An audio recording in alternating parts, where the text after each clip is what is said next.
Hello, this is John from Clock Repairs Merseyside. Just thought I'd do a video on a clock we're going to be selling shortly when it's actually finished. Right, it's a Westminster, Whittington and St Michael's chime Longcase grandmother clock, I would say. It stands round about 6'4". It's got a solid case and it's driven by 3 brass weights and regulated by a long pendulum. Okay, the clock date, it's made by the company called Peerless, and it's 1 million and it's got a serial number, and we date it probably 1920s, round about that sort of date.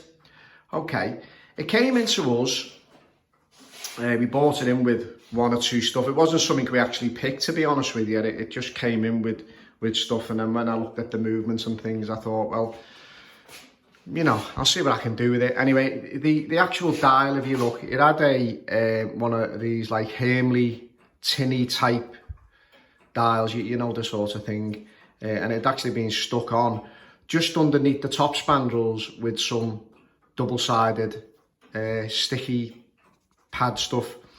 Anyway, we removed all that, and then obviously we had never had the chapter ring or spandrel, so I actually purchased these off eBay and we fitted them, and it looks quite decent. Although I do know, I've seen pictures of the type of clock, I do know that it's not the absolute right thing. So but it was the chapter ring is made by a guy called John Wainwright of Wellingborough, and obviously it's got a number 609. Now I've done a bit of a check on this guy, and he dates from quite early, actually, 1740s. So it's quite an early thing. But when we sell the clock, obviously, I will be pointing this out to the customer. I won't just, excuse me, I won't just sort of say, oh yeah, everything's as is. It's, you know, we do point things out. We give a money back guarantee on the clocks we sell. We don't quibble about it. If we can't work it out for the customer, and the customer becomes unhappy, we'll simply just refund. We'd rather keep our reputation than have any disagreements with customers. More often than not, the customer really wants you to sort it out, because I think they realise it's quite difficult to get decent clocks, antique clocks, really. I mean, being honest with you, we find it hard enough getting decent clocks, to be honest with you, because there's just none about. And during the pandemic, we couldn't buy anything, we couldn't visit, we couldn't look at anything. And, you know, as you've seen in previous videos, buying clocks a bit blind can be, you know, it doesn't work out. I mean, there's too many things. I don't know what's happening with the photos, what they're doing, but, you know, we can't seem to pick anything up off a picture that's half decent.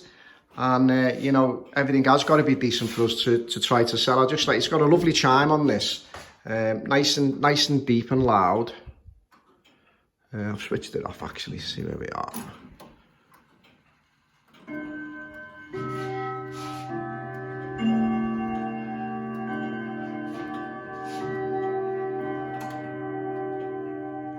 Okay, it's a bit slow because the movement actually needs a stripping down and servicing properly. You know, needs everything doing to the movement.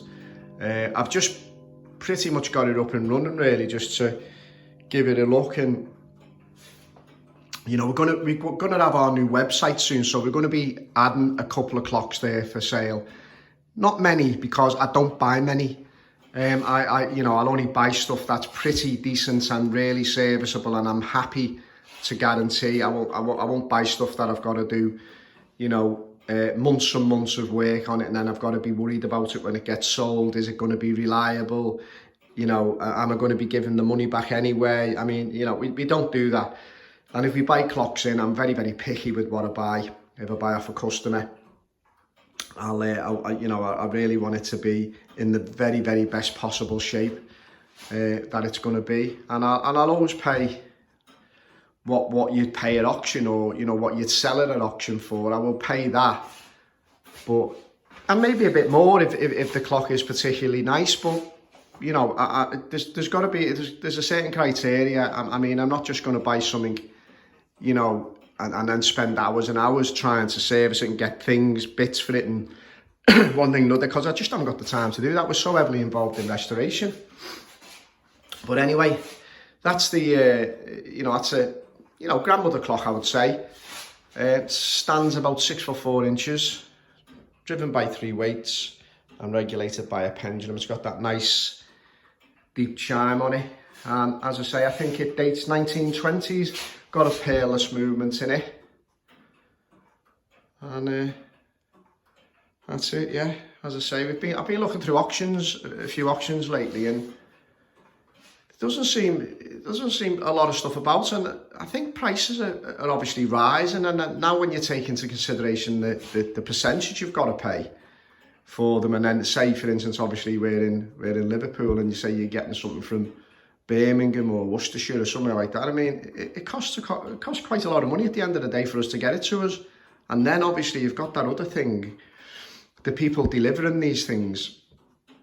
I mean, we get the horror stories in every month. I mean, people have had something bought from auction, they've had it delivered to them, and it's, it's in pieces. And, you can feel sorry for them. I mean, and this is what you've got to do. I mean, I use a company called Shipley, and I take photographs of everything, and I always say in the thing, it's an antique, cannot be replaced, do not damage it.